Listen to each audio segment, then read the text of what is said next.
Hi guys, welcome to today's video where I'm going to be sharing with you my new morning routine. Promptly at 6:30, I roll out of bed, no hitting snooze, and I immediately jump to a physical activity. Usually yoga. Today I got on the stationary bike. You will have to excuse the cellulite there, but hey, real life, right? Just to kind of get my blood flowing and wake me up. Now, after my workout, I go make myself a cup of coffee. I sit down, I relax, I go through my emails, I check any messages and stuff that I might have, go through my schedule for the day. This just kind of allows me to have a little bit of me time. It's quiet, everybody's asleep, and I can kind of focus on how I want my day to go. So this is kind of essential me time right here. Now, I like to get ready for the day before the kids are awake, so next comes shower time. I hop in, take a quick shower, and then I toss on a little bit of makeup just so I feel a little bit more pulled together. And for some reason, getting ready, putting on a little bit of makeup and getting dressed for the day helps me feel more productive. And guys, I just have to mention really quickly that I'm still loving my Thrive mascara. I got myself a full tube. It is awesome. If you are looking for a new mascara, I highly recommend. By this time, the kids are awake and I'm making breakfast, doing a little bit of tidying up before we start doing our homeschooling routine. I don't get a chance to do a full good deep clean, but I at least get started with it. And again, it kind of sets a tone for me for the rest of the day and makes me feel a little bit more pulled together, a little bit more productive.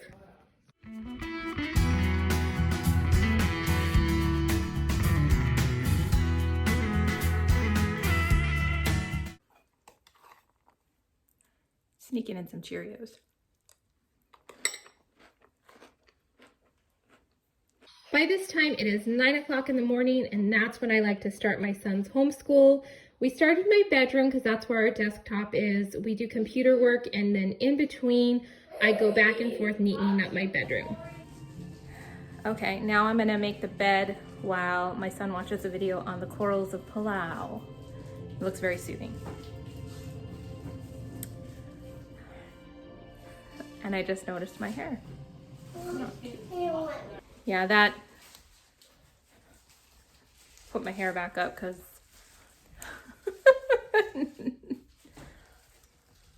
not a good look.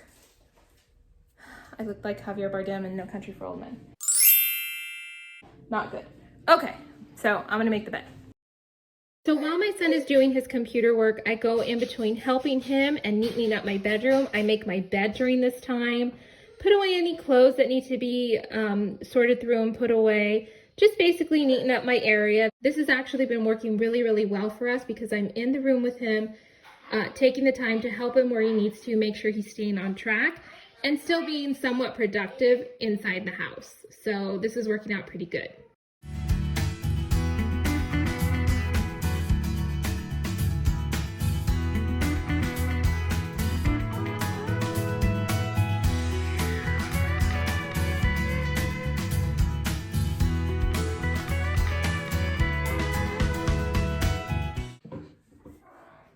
Okay, now we are done with computer work. It's a little bit after 10, it's almost 10:30. So every day his computer time ranges from an hour and a half to maybe 2 hours, just depending. And then of course, sometimes it goes a little bit longer if he has a Zoom meeting. He has 2 a week, one individually and then one with the entire class that I'll meet up. But once computer work is done, I generally have him take a break. He can, play, run around the house, whatever he wants to do. And during that time, I prep a craft for him and his brother to do. And, obviously I'm going to make it go along with whatever lessons he's learning that his teachers have prepared. And then I have him come, sit down. We do some journal work, basically just writing practice right now since he is still in kindergarten. We do some reading. He reads to me and then I read to him, and then we do our craft, and he's pretty much done for the day, other than if we have like outside time if the weather's good. On average, kindergartners should get about 2 to 3 hours of schoolwork per day when they're homeschooled, from what I understand and from what I've looked into. And of course, the teachers are trying to make it manageable for parents and not overload them, especially if they have multiple children in school, which, as somebody who has one child, it doesn't really apply to me, but if you have like 5 kids, I can understand how you would appreciate that. And I naturally have a lot of crafting stuff in the house anyway. We do crafts on a regular basis. The kids like cutting and pasting stuff. Most kids do. So I have a lot of stuff on hand. And then once I realized that I was going to have about 2 months of distance learning for my son to finish out the year, I had my husband order some stuff on Sam's Club. So he got this big ream of construction paper that it's Crayola, and it was just under 10 bucks. I think it was like $9.50, something like that. So I have that. I had him get some extra glue sticks. I don't remember offhand how much this was, but I will link it below. I can't imagine it was very expensive. Maybe, I don't want to guess because I could be totally wrong. So I have a bunch of that. Obviously we have scissors, we have crayons, we have paints naturally. And so today he learned about the coral reefs in Palau. It was one of the a video that he had to watch. So I often look at Pinterest for inspiration when it comes to the crafts we're going to do for that day. And I saw a cute one to make a coral reef using pipe cleaners, egg cartons, coffee filters, and a couple other things. I pretty much had everything on hand, so I'm going to have him do that today. The toy room is kind of a perfect area for it, just with our large table, and I keep all of our school crafting supplies in here. We even have, you can see we have just like a little dinky calendar I made really quickly, and then study of the weather, because that was something he was doing in class anyway. So aside from the computer in my bedroom, a lot of our classwork gets done in here, and it's the perfect space for it basically, because everything's his size and everything's on hand in this one room. So I'm gonna go ahead and kind of prep his craft so we can put it together, and it should keep him busy for about half an hour, depending on how much he enjoys it. It might go longer if he's really into it. But it's just fun for them to get creative, and kids learn through play, and I'm a big believer in the importance and benefits of being creative and allowing little minds to kind of not be afraid to be creative, because right now they're not afraid of much when it comes to trying things, and I want to keep that going for as long as possible. Because as we get older, we tend to like, I don't want to do that, I might not be good at it.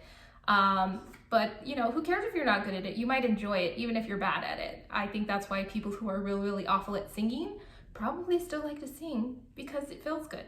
So anyhow, that's my my pro-creativity spiel for today. But I'm gonna go ahead and get started putting everything together. I usually make a smaller version of it for my 2-year-old so he doesn't feel left out, and so that he doesn't kind of interrupt G when he's doing his schoolwork. So I'm gonna go ahead and get started.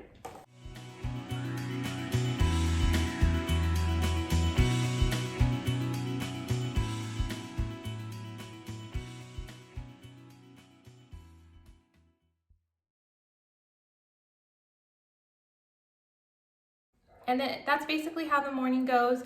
By the time we're done, it's 11:30. We make lunch and kind of enjoy the rest of our day. So a big chunk of my morning is devoted to that. And it's completely rearranged my schedule. I do most of my cleaning in the afternoon, which, while it doesn't feel quite as efficient, I'm one of those people that likes having their house tidied in the morning and then for the rest of the day gets to go. But obviously this is gonna come first, and it's better for him. I try to make his school schedule at least somewhat mirror what he's used to when he's actually physically there, because obviously he's going to be going back in first grade. But anyhow, guys, that is my morning routine. I hope you guys enjoyed it and got a little insight.